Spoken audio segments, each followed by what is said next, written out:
نحمده ونصلي على رسوله الكريم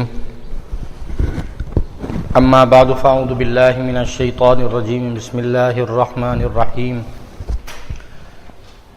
دجال کے فتنے سے، دجال ہماری زندگی میں آئے یا نہ آئے اس سے بحث نہیں، لیکن دجال کے آنے سے پہلے دجالیت دنیا میں آ چکی ہے۔ دجالیت کیا ہے؟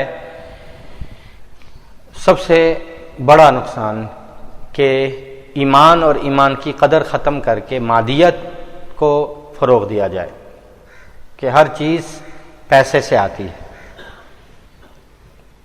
اور یہ ایمان اور نماز اور عبادت سے کچھ نہیں ہوتا، ذکر کی کوئی اہمیت نہیں۔ اور نمبر 2 کہ جھوٹ کو اتنا فنکاری کے ساتھ بولو کہ حق کی پہچان جو ہے وہ ختم ہو جائے۔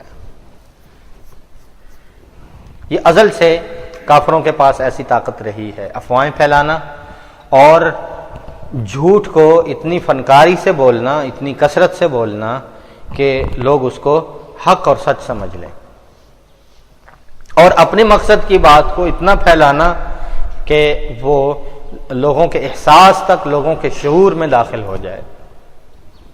اسی چیز کو جو ہے وہ میڈیا کہتے ہیں، اور اسی چیز کو لوگوں کے کان بھرنا کہتے ہیں۔ پرانے زمانے میں اس کو افواہ کہا کرتے تھے۔ تو یہاں 2 منٹ کے لیے رک کر ایک بات سمجھ لینا از حد ضروری ہے۔ اسلام کے آغاز میں اسلام کو نقصان پہنچانے کے لیے منافقین نے ایک شکل اختیار کی۔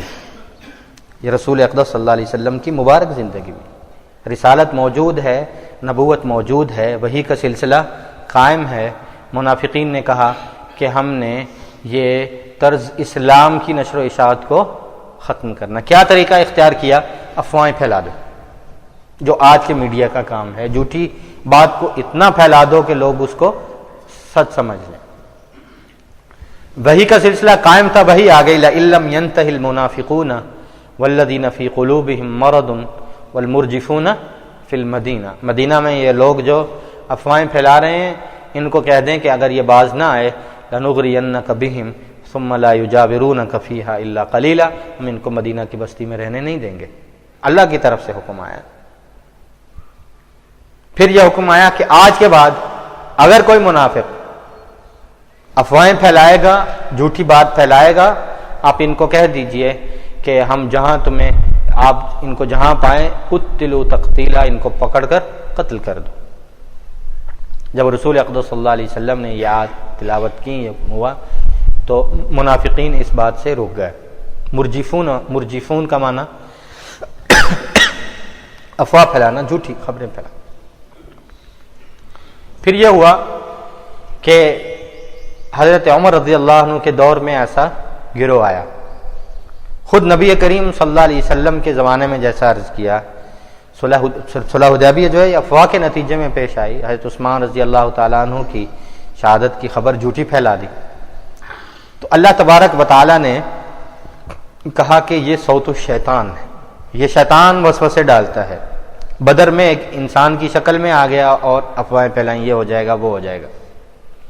اور رسول اقدس صلی اللہ علیہ وسلم پر جو آیات اس ضمن میں اتریں وہ اتنی واضح ہیں، اتنی صاف ہیں، 5ویں پارے کی آیات، کہ اگر کوئی مسلمان اس کو، ان آیات کو سمجھ لے اور ان کی تفسیر کو سمجھ لے، کسی بھی تفسیر سے ان آیات کا مفہوم سمجھ جائے، تو وہ کبھی اس دجالیت کا، میڈیا کے فتنے کا شکار نہیں ہوگا انشاءاللہ۔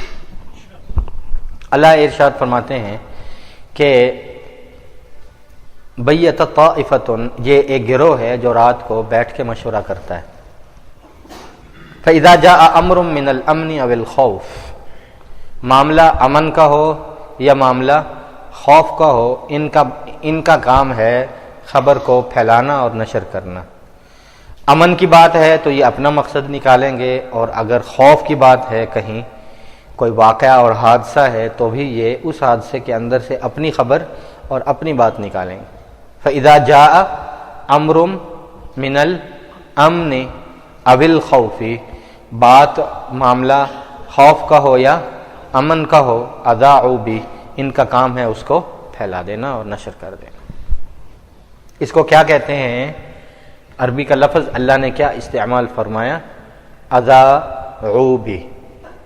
اذاعوا کا آپ معنی کیا کریں گے؟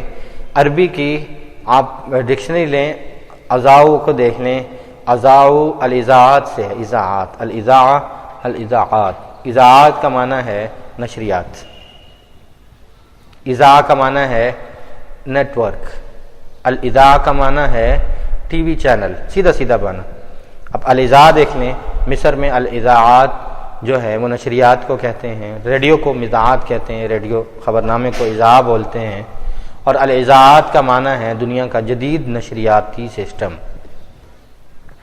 اللہ ذوالجلال نے قرآن پاک میں صدیوں پہلے اس لفظ کو استعمال فرمایا ہے، جو آج کی عربی نشریات کے لیے استعمال کرتی ہے، جو آج کا میڈیا نشریات کے لیے استعمال کرتا ہے۔ عربی نشریات کی عربی اذاعت، الاذاعہ اذاعوا۔ اللہ ارشاد فرماتے ہیں فَإِذَا جَاءَ أَمْرٌ مِّنَ الْأَمْنِ، بات خوف کی ہو یا بات امن کی ہو، اذاعوا بھی، یہ اپنا مقصد اپنا کام پورا کرتے ہیں۔ وَلَوْ رَدُّوهُ إِلَى الرَّسُولِ، اگر مسلمانوں کو کوئی معاملہ پیش آئے، کوئی خبر ہو، یہ اس فتنے کا شکار نہ ہوں، ردوہ الی الرسول، اگر رسول اقدس صلی اللہ علیہ وسلم زندہ ہیں، تم میں موجود ہیں، تو معاملے کو ان کی طرف لے کے جاؤ۔ وَلَوْ رَدُّوهُ إِلَى الرَّسُولِ، اگر آپ اس دنیا میں نہیں تو وَإِلَىٰ أُولِي الْأَمْرِ مِنْهُمْ، تم میں سے جو صاحب معاملہ ہے، جو صاحب عقل ہیں، جو صاحب شریعت ہے، جو علماء ہیں، جو اس کی گہرائی کو جاننے والے ہیں، جو اولو الامر ہیں، معاملے کو ان کی طرف لے کے جاؤ۔ لَعَلِمَهُ الَّذِينَ يَسْتَنبِطُونَهُ مِنْهُمْ، وہ اس بات کی خبر، اس کی تحقیق جو وہ تمہیں بتائیں تم اس پہ یقین رکھو، تم پھیلائی ہوئی بات پر، پھیلائی ہوئی خبر پر یقین نہیں رکھو۔ وَلَوْ رَدُّوهُ إِلَى الرَّسُولِ وَإِلَىٰ أُولِي الْأَمْرِ مِنْهُمْ لَعَلِمَهُ الَّذِينَ يَسْتَنبِطُونَهُ۔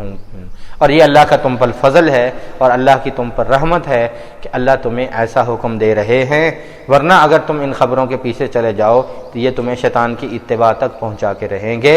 وَلَوْلَا فَضْلُ اللَّهِ عَلَيْكُمْ وَرَحْمَتُهُ لَاتَّبَعْتُمُ الشَّيْطَانَ إِلَّا قَلِيلًا۔ دوسری بات، رسول اقدس صلی اللہ علیہ وسلم کے زمانہ میں کوئی افواہ زیادہ نہیں پھیل سکی۔ وجہ یہ تھی کہ وحی کا نظام قائم تھا، وحی آ جاتی اور خبر واضح ہو جاتی یہ سچ ہے یا جھوٹ ہے۔ لیکن انہوں نے اپنی مکمل افواہ کے ذریعے دین کو ختم کرنے کی کوشش کی ہے، اس پروپیگنڈے کے ذریعے۔ اور قرآن پاک نے دو جگہ ان کے پول کھولے، یریدون ان یطفئوا نور اللہ بافواہہم، یہ کافر چاہتے ہیں کہ اللہ کے نور کو اپنی افواہوں سے ختم کر دیں، بجھا دیں اللہ کے نور کو اپنی افواہوں سے۔ افواہ کا معنی جھوٹی بات، بافواہہم سیدھا سے اردو میں بھی یہ استعمال ہوتا ہے۔ یریدون لیطفئوا نور اللہ بافواہہم ویأبی اللہ الا ان یتم نورہ، اللہ کا بھی یہ فیصلہ ہے کہ اللہ اپنے اس نور کو مکمل کر کے رہے گا، ولو کرہ الکافرون ولو کرہ المشرکون، مشرک اور کافروں کو ناگوار لگے تو لگے۔ تو یہ دجالی نظام، دجال کے آنے سے پہلے دجالی، دیکھیے کوئی خبر آنے سے پہلے پوری ایک آنکھ بنتی ہے، پھر اس میں کیمرہ بنتا ہے، پھر اس کی خبر کو دکھایا جاتا ہے، پھر جا کے اس کا پہلے تبرک حاصل کیا جاتا ہے۔ وہ کوئی بھی چینل اتفاق آپ کسی ایک چینل میں کر لیں تو ہو سکتا ہے یہ اتفاق ہو، لیکن اگر سب کی ترتیب تھوڑی سی تبدیلی کے ساتھ ایک ہی ہو تو اس بات کو سمجھ لینا چاہیے کہ نشریاتی سسٹم ہو یا نیٹ کا سسٹم ہو، یہ سارے کے سارے دجالی سسٹم کا ایک حصہ ہے، اور ان کا کام اذاعوا ہے۔ اذا جاء امر من الامن، بات آپ امن فل امن ہو تو ان کے ہاں امن پھر بھی نہیں ہے، اور خوف کی بات ہو تو پھر تو ماشاءاللہ خبروں پہ خبریں جو ہیں وہ ہر خبر ہی جو ہے وہ بریکنگ نیوز ہے۔ تو خدا را اس فتنے سے، یہ دجالیت ہے جو حق کو چھپانے کے لیے ان چیزوں کو اوپر لایا گیا ہے، اور کروڑوں کی جو ہے اربوں کی یہ چینل جو ہیں وہ چند جو ہے وہ یہ اشتہار چلاتے ہیں، اس پر نہیں چل رہے۔ کھلم کھلا پاکستان کی وہ خبریں ہمارے پاس موجود ہیں، وہ خبریں کہ دنیا کے نشریاتی یہودی اداروں نے جو ایڈ دی ہے اربوں ڈالر کی، پاکستانی میڈیا کو وہ اس کے علاوہ ہے، جن کا کام ہی ایڈ دے کر ان سے اپنے مطلب کی خبر لینا، حق بات کو چھپانا اور باطل کو اتنی خوبصورتی سے بیان کرنا کہ وہ لوگوں کے ذہنوں میں وہ بات جو ہے وہ راسخ ہو جائے۔ یہ دجالیت کا ایک فتنہ ہے۔ اس فتنے کی مختلف صورتیں ہیں، کبھی میڈیا کی شکل میں آتا ہے، کبھی یہ آپ کو کہتا ہے کہ جناب وطن بڑی چیز ہے، وطن سے محبت کرنی چاہیے، یہ ہونا چاہیے، وہ ہونا چاہیے۔ دین سے دور کرنے کے لیے وطن کو جو ہے وہ اہمیت دیتا ہے، وطن پرستی سکھاتا ہے۔ وطن سے محبت یہ جرم نہیں ہے، وطن سے محبت جرم نہیں ہے، لیکن وطن کی محبت اگر حدود اللہ کے توڑنے پر آمادہ کر دے، دین سے دور کر دے، تو ایسی محبت جو ہے وہ فتنہ بن جاتی ہے۔ وطن تو دور کی بات ہے، اللہ فرماتے ہیں کہ تمہاری اولاد اور تمہاری بیویاں اگر تمہیں دین سے دور کر دیں تو ان سے بڑا فتنہ کوئی نہیں۔ وَاعْلَمُوا أَنَّمَا أَمْوَالُكُمْ وَأَوْلَادُكُمْ فتنہ۔ کبھی وطن پرستی، وطن کے نام پر، سب سے پہلے پاکستان کے نام پر، سب سے پہلے جو ہے وہ قوم پرستی، زبان پرستی، لسان، اپنی زبان پرستی، اپنے علاقہ پرستی، اپنا جو ہے یہ صوبائی لسانی تعصب، ان سارے جھگڑوں میں کفر مسلمانوں کی صلاحیتوں کو ختم کرنا چاہتا ہے۔ اور یہ وہ بت تھے جن کو انبیاء نے آتے ہی توڑا تھا۔ ابراہیم علیہ الصلاۃ والسلام نے اپنے وطن کو چھوڑا تو قوم نے کہا کہ دیکھو ہم تو ایک قوم کے ہیں، ایک وطن کے ہیں، تم ہم سے کیوں جھگڑا کرتے ہو؟ چھوڑو تم اس کلمے کو، اپنے وطن کی بات کرو۔ تو ابراہیم علیہ الصلاۃ والسلام نے بیچ چوک میں جاتے ہوئے، ہجرت کرتے وقت کہا تھا کھڑے ہو کے انا براء منکم ومما تعبدون من دون اللہ، میں تم سے برات کا اعلان کرتا ہوں۔ برات دور کی بات ہے، کفرنا بکم، میں تمہیں کافر سمجھتا ہوں، اور کافر بھی دور کی بات ہے۔ وبدا بیننا وبینکم العداوۃ والبغضاء ابدا حتی تؤمنوا باللہ وحدہ، تمہارے میرے درمیان کھلی جنگ کا آغاز ہے یہاں تک کہ تم اللہ کی وحدانیت کا اقرار نہ کر لو۔ صرف برات نہیں، صرف دشمنی نہیں، اس سے بھی آگے کفر کا فتویٰ نہیں، انا براء منکم ومما تعبدون من دون اللہ کفرنا بکم۔ اور اس کے بعد تیسرا مرحلہ وبدا، واضح ہے، بیننا وبینکم العداوۃ والبغضاء، کچھ دن کے لیے نہیں، ابداً، کب تک؟ حتی تؤمنوا باللہ وحدہ۔ اس لیے اللہ فرماتے ہیں لقد کان لکم اسوۃ حسنۃ فی ابراہیم، اے ایمان والو تمہارے لیے ابراہیم کے اس واقعے میں نمونہ ہے، یہ واقعہ اسوہ حسنہ ہے، یہ والا واقعہ لقد کان لکم فی ابراہیم والذین آمنوا معہ، یہ واقعہ۔ یہ عقیدہ رکھو کہ جہاں اللہ اور اس کے رسول کی بات ہے، جہاں دین کی بات ہے، وہاں وطن پرستی، وہاں قوم پرستی، وہاں لسانیت پرستی، وہاں صوبائی، وہاں نسلی، وہاں کچھ بھی نہیں۔ اللہ کے رسول صلی اللہ علیہ وسلم نے یہ فرق مٹا دیا تھا اور فرمایا تھا کسی کالے کو کسی گورے پر کوئی حیثیت حاصل نہیں، اللہ کے ہاں تم سارے کے سارے برابر ہو، اللہ کے ہاں کوئی قوم نہیں، تم سارے کے ہاں برابر ہو۔ انا خلقناکم من ذکر و انثی وجعلناکم شعوبا وقبائل لتعارفوا ان اکرمکم عند اللہ اتقاکم، اللہ کے ہاں تمہاری پہچان تمہارے تقوی سے ہے، نہ تمہاری قوم سے ہے، نہ تمہاری نسل سے ہے، نہ تمہارے وطن سے ہے، نہ رنگ و نسل سے۔ اللہ تبارک و تعالیٰ ان تمام فتنے کی ہر شکل سے جو ہے وہ اللہ تبارک و تعالیٰ جو ہے وہ محفوظ فرمائے، اور اللہ تبارک و تعالیٰ اپنے دین کے محبت نصیب فرمائے اور کافروں سے برات نصیب فرمائے۔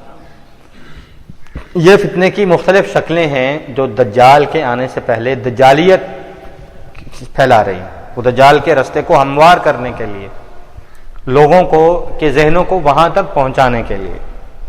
اور دجالیت کا ایک سسٹم، ایک فتنہ ایسا ہے کہ اسلام کی معاشرت کو اور عبادت کو نقصان پہنچانا۔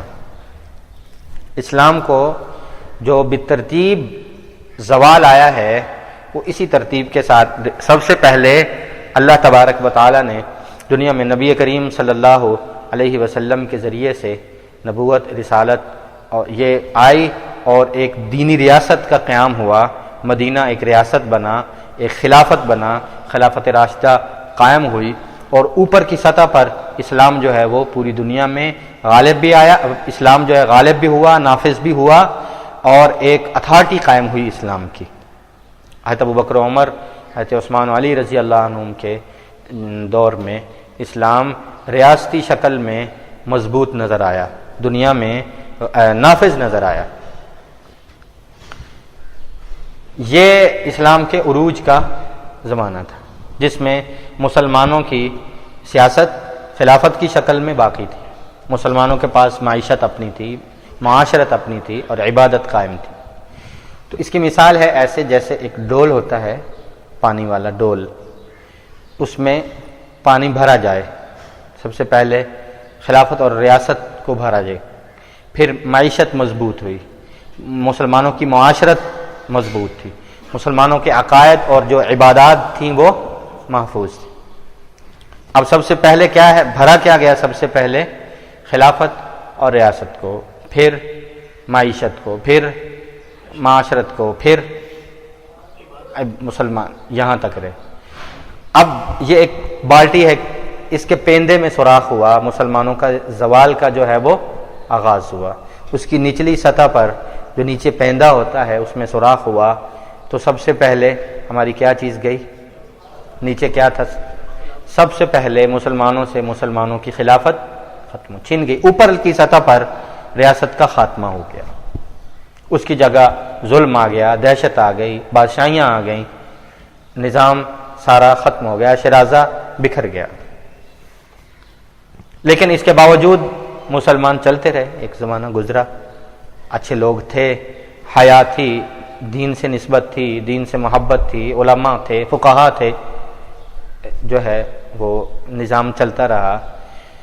پھر وقت آیا کہ مسلمانوں کی ریاست ختم ہو جانے کے باوجود مسلمان کی معیشت، معاشرت، عبادت، تین چیزیں باقی رہیں، کافی سارا وقت مسلمان گزار گئے۔ پھر وقت آیا کہ مسلمانوں کی جو مضبوط معیشت تھی وہ ختم ہو گئی۔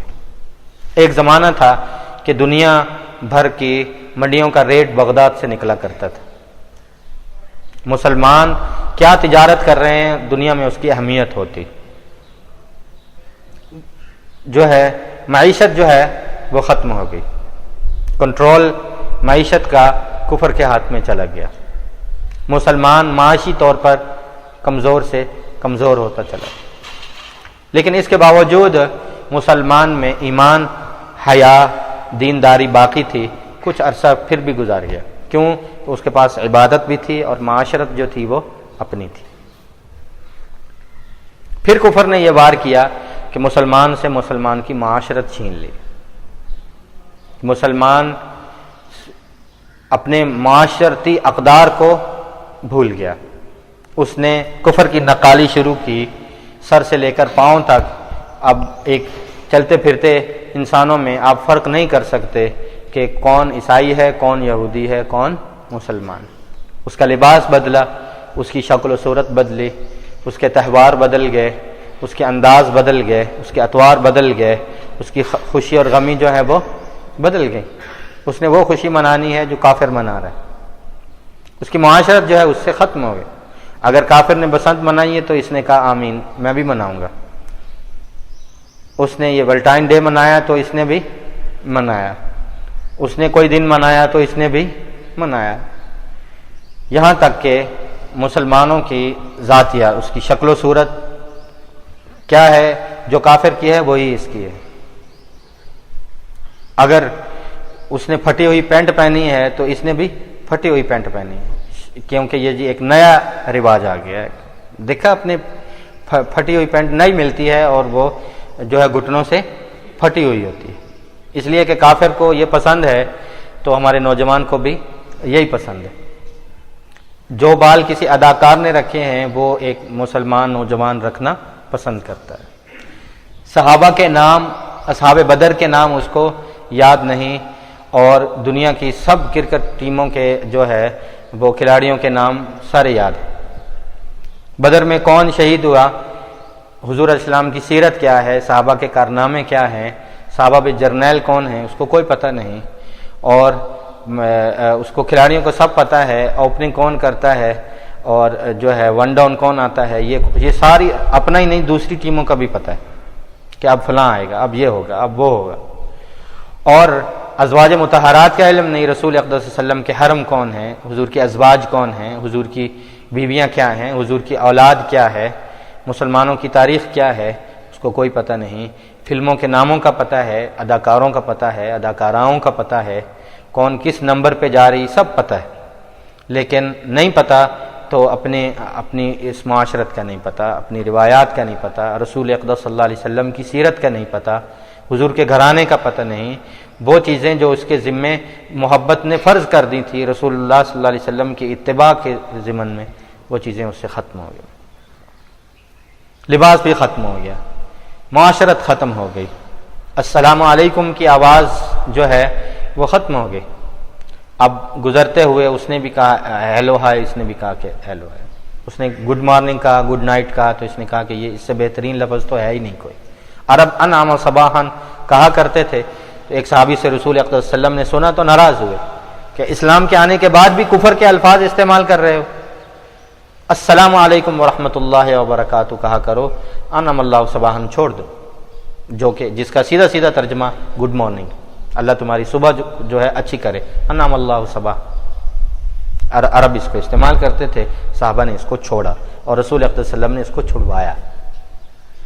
پھر تہوار بھی بدل گئے، کھانے بھی بدل گئے۔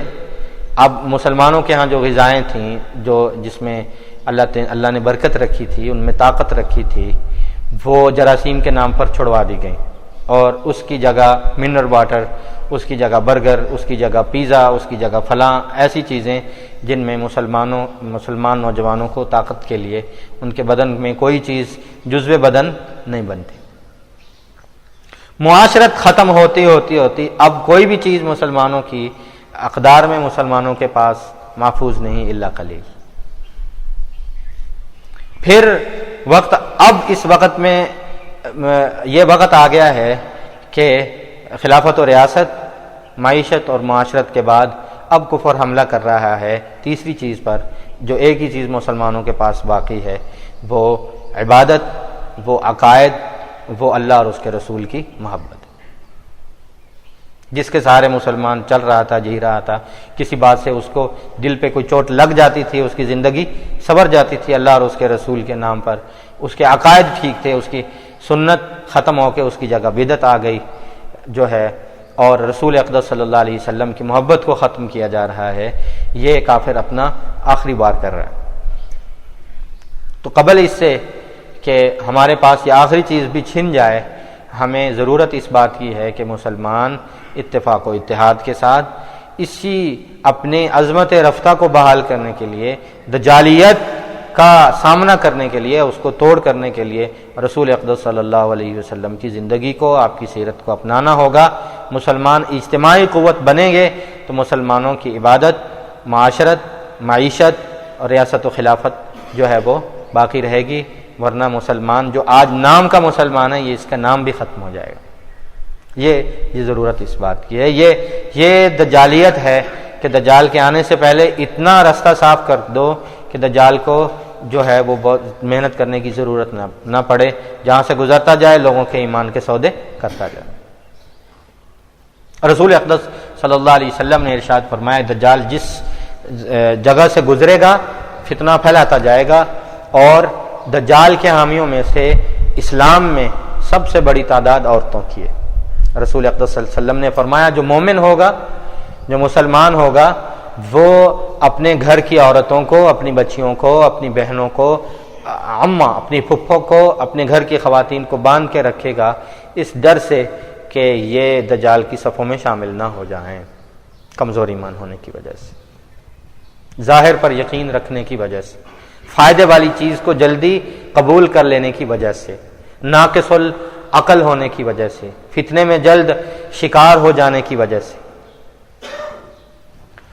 اور رسول اقدس صلی اللہ علیہ وسلم نے ارشاد فرمایا کہ دجال دنیا میں 40 دن رہے گا، اس سے زیادہ نہیں، لیکن پوری دنیا کے نظام کو اس نے تبدیل کرنا ہے۔ اس میں اس کا جو پہلا دن ہے وہ 1 سال کے برابر، دوسرا 1 مہینے کے برابر، اور تیسرا 1 ہفتے کے برابر، اور باقی دن تمام دوسرے دنوں کی طرح۔ ایک صحابی نواس بن سمعان رضی اللہ تعالیٰ عنہ کھڑے ہوئے، کہا اللہ کے رسول، آپ نے جو کہا ہے کہ دجال کا پہلا دن جو ہے وہ 1 سال کے برابر ہوگا، تو کیا وہ اس کا فتنہ اتنا زیادہ ہوگا کہ ہمیں 1 سال کے برابر لگے گا، کہ یا سورج کا نظام رک جائے گا اور 1 دن ہی اتنا طویل ہو جائے گا؟ تو رسول اقدس صلی اللہ علیہ وسلم نے ارشاد فرمایا کہ نہیں، وہ وقت اپنی جگہ رک جائے گا اور 1 سال کے برابر ہی وقت گزرے گا۔ تو یا رسول اللہ، ہم نمازیں کیسے ادا کریں گے؟ تو رسول اقدس صلی اللہ علیہ وسلم نے ارشاد فرمایا اقدروا لہ قدرہ، وقت کے اندازے سے، صحیح مسلم کی حدیث ہے، اقدروا لہ قدرہ، وقت کے اندازے سے نماز پڑھتے رہنا، کہ تم اتنی دیر بعد ظہر پڑھتے تھے، ظہر کی اتنی دیر بعد عصر پڑھتے تھے، کیونکہ سورج جو ہے اس کا طلوع و غروب کا نظام روک دیا جائے۔ تو اس 1 دن میں اتنی ہی نمازیں آئیں گی جتنی کہ 1 سال میں آتے ہیں، پھر 1 مہینے میں، اور پھر 1 ہفتے میں۔ تو دجال کے ضمن میں بہت اختصار کے ساتھ دجال سے زیادہ جو ہے دجالیت سے بچنے کی ضرورت ہے، کہ ہم اپنے آپ کو، اپنی فیملی کو، اپنے دوستوں کو، اپنے احباب کو دجالیت کے فتنے سے آگاہ کریں۔ اس فتنے سے ہم نے بچنا ہے جو اس سے پہلے اس کی راہ ہموار کر رہا ہے۔ دجال ظاہر کہاں سے ہوگا؟ اگر وہ کسی جزیرے میں ہے اور زنجیروں میں جکڑا ہوا ہے، اللہ کی نگرانی میں ہے، فرشتے اس پر پہرا دے رہے ہیں، تو رسول اقدس صلی اللہ علیہ وسلم نے ارشاد فرمایا کہ دجال ایران کے صوبہ اصفہان کی بستی یہودیہ سے ظاہر ہوگا، اور وہاں سے وہ اعلان کرے گا قسطنطنیہ کی فتح کے بعد کہ میں دنیا میں ظاہر ہو گیا۔ 70,000 یہودی اس کے ساتھ ہوں گے، جو اس کے ہم منوع، 70,000 یہودی اس کے ساتھ ہوں گے۔ اصفہان جو ہے یہ یہودیوں، اس کا ایران کا بڑا صوبہ ہے، اور اس میں بہت تعداد میں جو ہے وہ یہودی جو ہیں وہ موجود ہیں، اور یہودیوں کی جو ہے بظاہر مخالفت کرنے والا ایران جو ہے وہ در حقیقت در پردہ جو ہے وہ کفر ہی کا اعلی کار ہے۔ اس کی تفصیل کا وقت نہیں، اس کے لیے جو ہے وہ اس کی ایک ہی مثال جو کافی ہے کہ صوبہ شاہمج بھائی اصفہان جو ان کا ہے صوبہ، اس میں جب سے یہ انقلاب آیا اور یہ گورنمنٹ آئی ہے، اس میں تقریباً 32 سال ہو گئے، اس کی گورنر میئرشپ جو ہے وہ یہودیوں کے پاس ہے۔ یعنی ایسا ممکن ہی نہیں۔ دیکھیے ایران میں بڑے بڑے صوبے ہیں، زائدان ایک صوبہ ہے جس میں سنی اکثریتی علاقہ ہے، بہت زیادہ سنی ہیں، 98% اس میں سنی، 4-4 ہزار طالب علم ایک مدرسے میں پڑھ رہے ہیں، اہل سنت والجماعت کے مدارس ہیں۔ وہاں مسلمانوں کو مسجد بنانے کی اجازت نہیں ہے، میئرشپ کہاں سے ملنی، گورنر کہاں سے بنے۔ لیکن اصفہان میں جہاں 5% سے زیادہ یہودی نہیں ہے، یہ معاہدہ ہے کہ اصفہان کی جو میئرشپ وہ ہمیشہ یہودیوں کے پاس رہے گی، وہاں کا گورنر ہمیشہ یہودی ہوتا ہے۔ تو چونکہ دجال نے وہاں سے نکلنا ہے، اور بڑا مرکز ہے یہودیوں کا، بڑا عبادت خانہ ہے، اور ان کے اس عبادت خانے پہ جو ہے وہ ایران کا پرچم نہیں لگتا، اسرائیل کا پرچم لگتا ہے، اور اس میں مکمل آزادی کے ساتھ جو ہے وہ یہودی وہاں پورے پروٹوکول کے ساتھ رہ رہے ہیں جہاں سے دجال نے خروج کرنا ہے۔